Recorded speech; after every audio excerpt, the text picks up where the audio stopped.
Welcome back to the solos video. So there were so many good responses in the comments about this video. You know, we've never tried a video like this before, that we decided to, look through the comments, find the most repeated ones, and then make another video. So here we are. Welcome back to the solos video.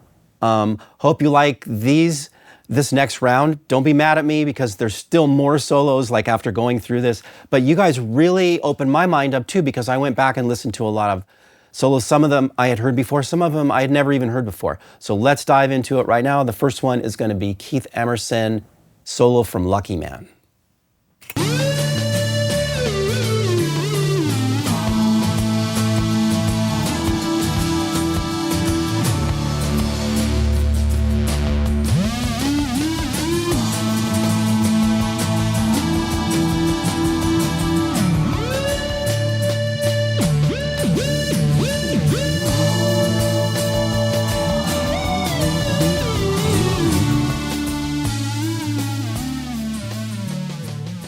Great. So that one's really raw. And allegedly Keith Emerson thought he was just fooling around, and then they kept it, and he didn't really like it. But look, this is like one of the first instances of a solo in rock music, really early. I mean, like it's around 1970, and it's today still like one of the most emotional, most revered solos, and it came up a lot in your notes. So back here with Ben on the draw, we're going to move on to Lingus by Cory Henry.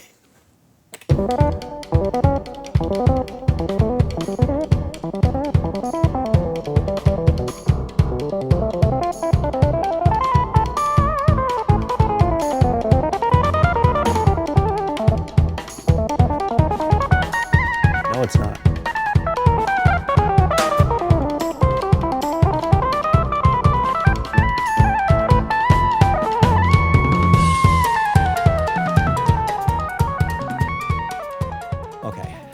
That playing is really insane.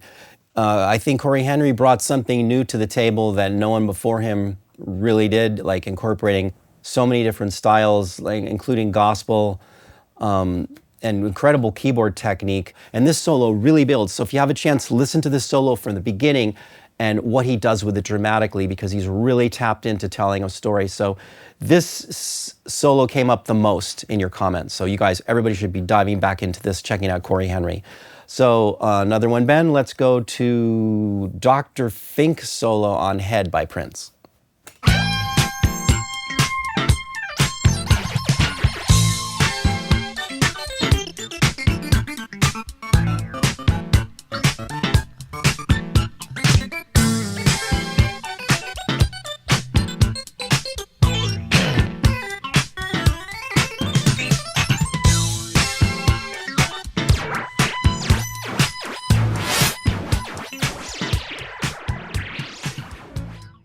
You can hear it really getting crazy. Now, this was really unique because it started the Minneapolis sound, which was just getting away from Prince just being like this R&B artist and being really funky and creating like a rawness to the music that really didn't exist before. And the synths really helped generate that. And it was Matt Fink, known as Dr. Fink, that helped Prince. They used a lot of OBXAs, Mini Moog, and I think basically set the table for a lot of acts, to come with this new sound. And I love all the stuff that he's doing manipulating the panel on the synth. So got to dive into that one and check it out really in depth.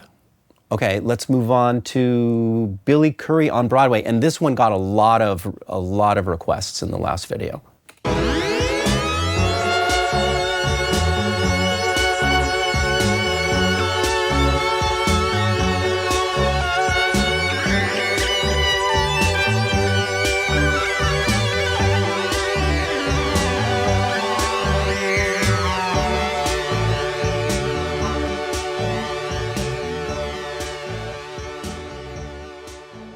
So this solo goes on for a while, and I was really surprised to notice that Gary Numan never says anything. Like once it gets to the solo, it's the end of the song, and he just like makes these kind of facial expressions, and he's very icy, and you're getting this really theatrical version of a synth solo that goes different places and floats, very theatrical. And those two things really helped define something new in music, you know, this contrast between the performer and what's going on in an instrumental, like extended section. And this is also a really crazy song for Gary Numan. It's on Broadway, which was a Lieber and Stoller song, and Barry Mann and Cynthia Weil wrote the song, so 4 composers, but it was made famous by George Benson in 1978. And then Gary Numan chose to sometimes end his sets with this. So if you check it out, I think you can find a video on it and you'll see what I'm talking about and how, as a performer, Gary Numan just sort of responds to the synth solo. It's something really different to see the lead performer responding to the synth solo. So let's move on to another one. These are awesome, you know, and thank you, all of you, for turning me on, especially this one. I didn't really ever know this particular song or synth solo by Gary Numan. Next one is going to be Firth of Fifth from Genesis, solo by Tony Banks.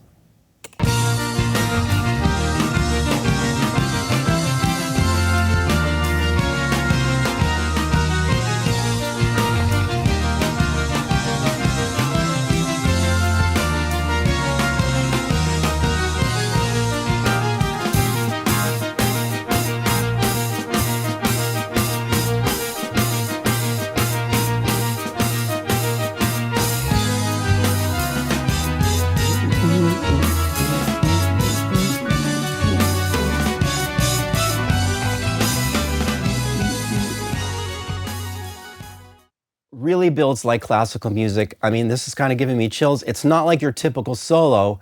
It may have been a little bit planned, but it's a really featured synthesizer section with Tony Banks on the Art Pro Soloist, which is a really expressive synth, mostly preset, and I think he's using like the oboe and the brass sound, but it's so well orchestrated, and the way the band changes the vibe underneath and the escalation and the harmony, that's all part of it. And I think it's like really one of the definitive moments in progressive rock.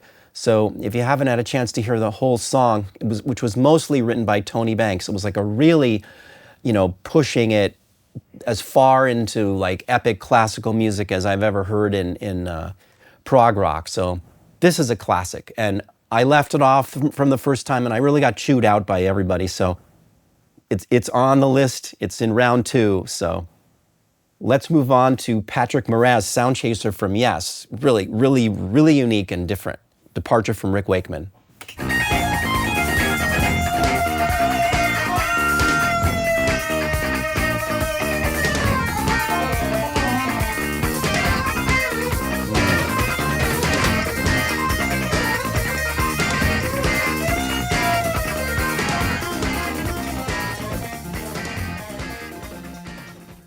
So that was really different. When I heard that song, Rick Wakeman had left the band after Tales from Topographic Oceans.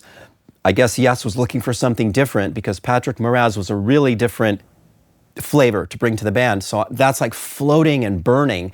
And I hear ambience too for the first time. It sounds like they're recording it through the room. I know he liked to use guitar amps and other effects on the synth. So this is something really different, kind of like fusion type of lines going through Yes. So very different. This is probably the most breakout song on the album Relayer. The other songs are a little more like Yes, but something really special. Thank you, Patrick Moraz, for, you know, bringing something fresh to these guys. I'm sure that it really inspired them at the time. Let's move on to the next one, something very special from Larry Dunn.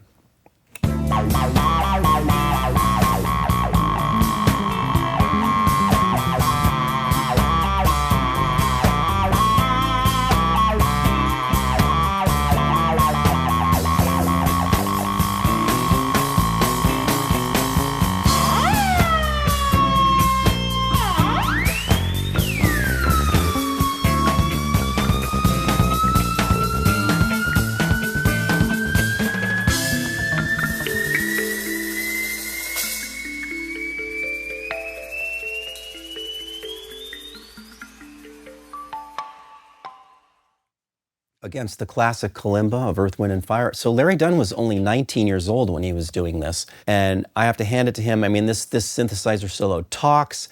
Like at the beginning, it's really funky, it's really dramatic. And I think it helped Earth, Wind & Fire really expand into this sort of like space and Afro pop and just like creating this sort of aura around the band that was like like lifting from R&B. It still had their feet in the ground, but I felt like they were just like lifting up to the sky. And it's a lot thanks to Larry Dunn and all the great work that he did. I had one chance to deliver an ARP 2600 to him. Had nothing else to do with the album, but like when I was like in my teens, and I showed up and dropped off an ARP 2600. So memorable day for me back then, inspiring. Check out Larry Dunn. Don't let him go under the radar at all. Okay, Joe Zawinul comes back again. This one I got yelled at a lot, so let's hear it. A Remark You Made by Weather Report. Hit it, Ben.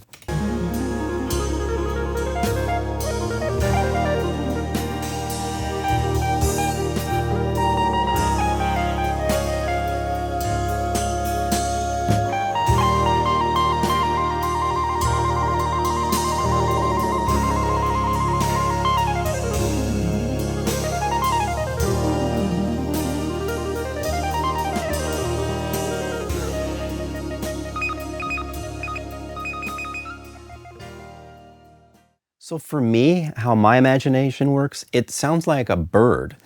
It feels like, and that's something that I really pick up a lot from Joe Zawinul, his some sort of connection with nature and the way he creates musical phrases. And his synths sing.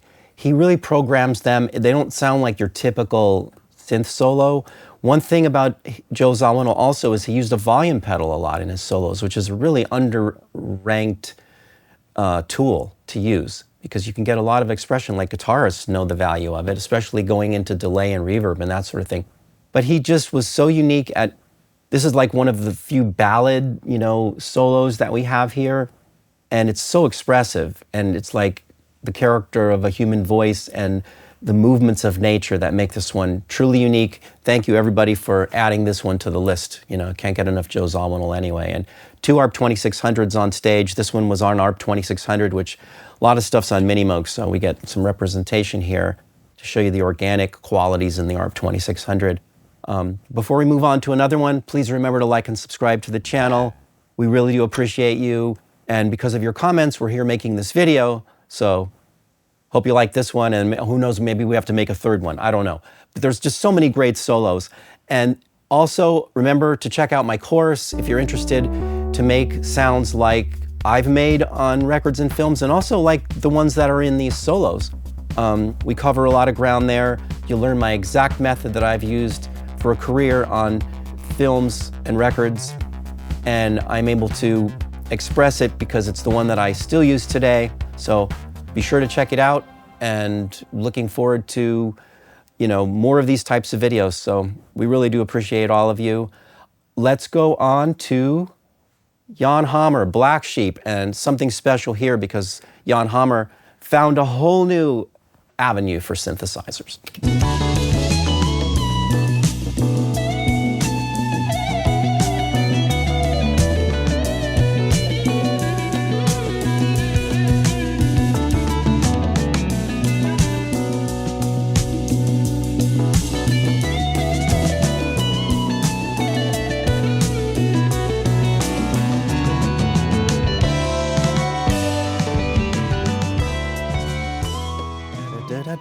I mean, it's so guitar-like, and I'm sure he really had to develop this over years. And Jan Hammer got to play with Jeff Beck, so what better guitarist to be inspired by? Because he's not really playing like your typical keyboard scales and like where he's bending and that sort of thing. It's very guitar-like, and I think he just sort of opened up a whole new avenue for what you could do on a synthesizer, thinking like another instrument, especially like a guitar. And he used an electric mistress, flanger, and he used guitar amps to help with the tone color. But most importantly was the soul of the notes that he picked and the playing and the expression that guitarists get through bending. I think Jan Hammer developed a really signature way of playing synth guitar, if you will. So he's the best at it. He's really special, and I'm sure he influenced everybody after that wanted to do anything guitar-like on a synthesizer. So, I mean, wow. We get to hear Steve Porcaro. I'm glad he came up again. Rosanna.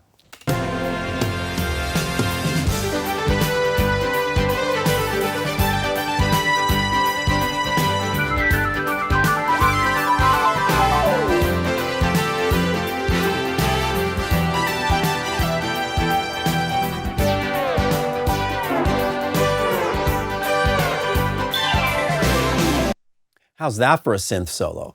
I mean, it's more like a musical episode of atmosphere and orchestration and colors and things just moving across the spectrum.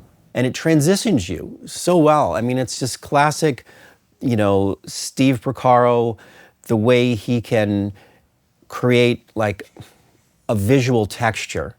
And Steve created the sounds himself. He's like a real synthesist. And, I've fortunate enough to have known Steve throughout the years, and I've become a lot closer with Steve now.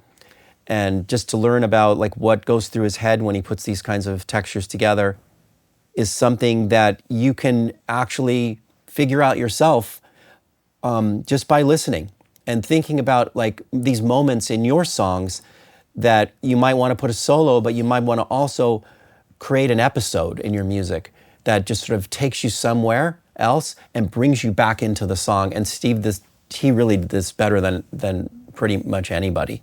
So my favorite on that, great job, Steve. Looking forward to your new stuff too.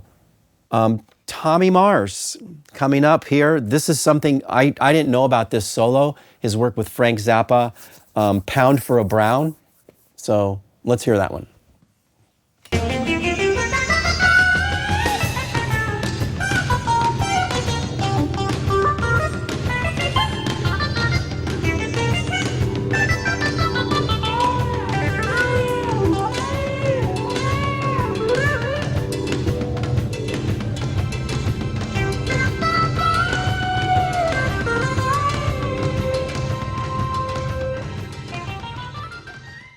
So to hear this whole solo, you're going to hear something that's really unhinged, really dramatic, really exciting. I mean, he's such a character just to watch, but what he's playing is no like small feat. I mean, he's extremely accomplished technically, and also just like his taste is so interesting and dramatic and really fits the atmosphere of like a Frank Zappa song. Also notice that he's scatting while he's playing. That's not so easy to do, to be nailing the notes.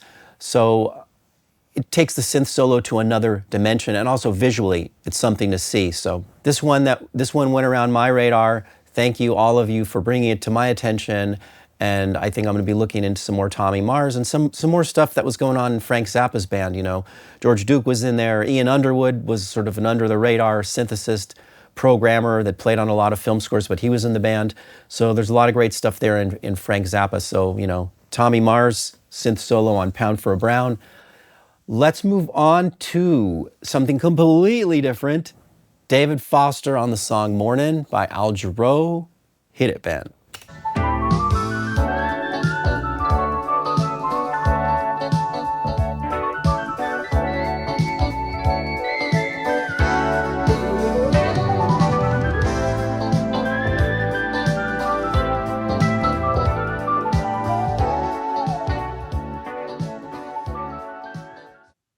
So, I mean, David just sings on keys. I mean, and where the bends are, they have like they're reminiscent for me of jazz flute playing, but there's so much joy in it, and it is truly a unique sound. It's not just like jazz like flute playing. It's something David brings to the table, and the way he plays through the changes and then takes the solo to a high point, transitions to the next part of the song where Al Jarreau comes back in. It's just great arranging, great playing, and a unique use of synthesizers. There's really nothing like it, and you can hear how it contrasts what you just heard before, the Tommy Mars solo, and what we're going to go into next, the Donald Fagen solo on Lunch with Gina from Steely Dan.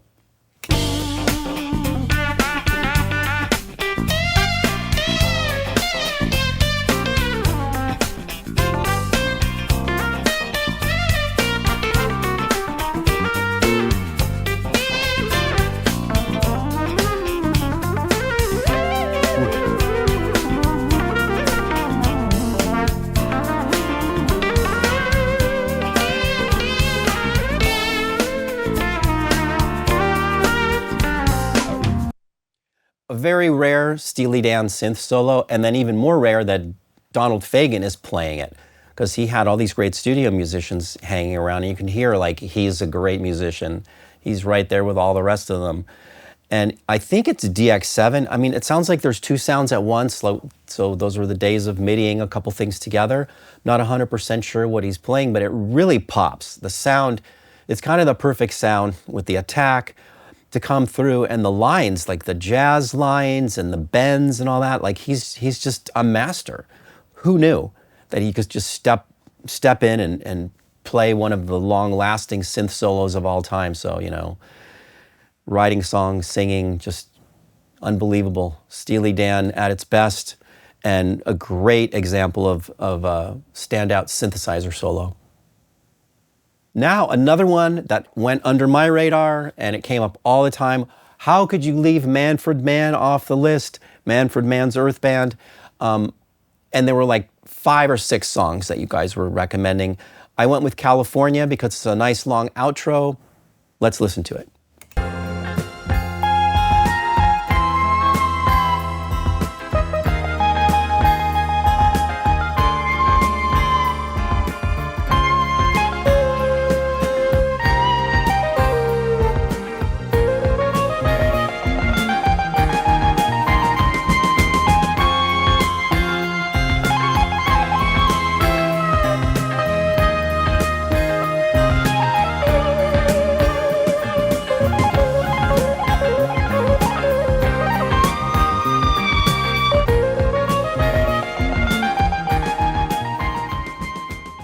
Reminds me a lot of 70s kind of gestures.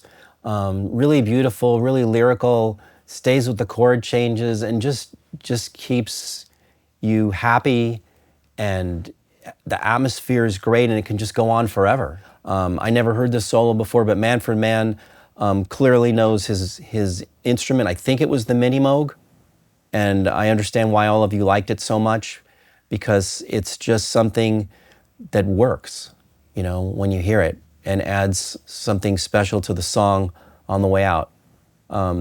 Thank you for bringing that one to my attention.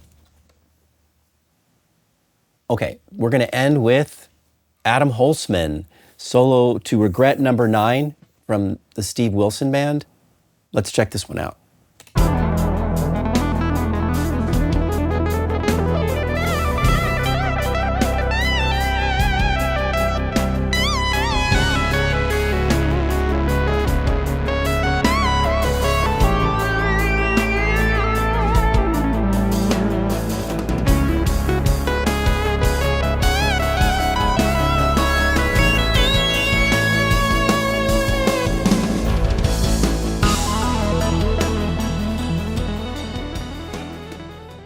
I love how he breathes with the music.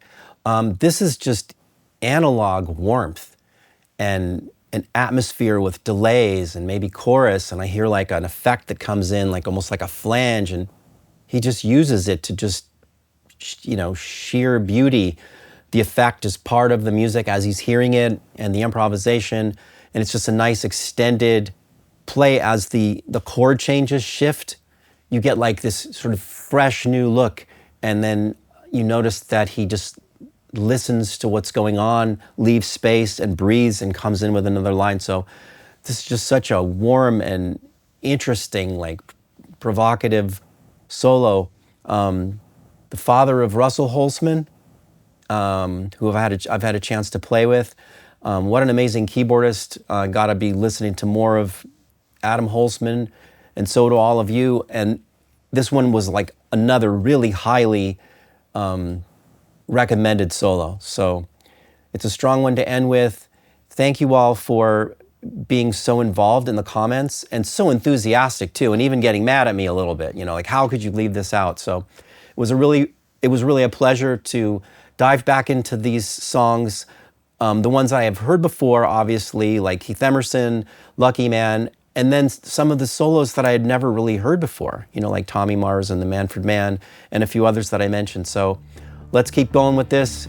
If you guys are still like feeling like there's more, let me know in the comments, and stay tuned for more videos. We'll do some more lists and, you know, back to the other stuff too, breakdowns and history and interviews. It's just been an amazing couple years. Thank you, all of you, for sticking with us and encouraging us, and teaching us too. Looking forward to more. See you soon.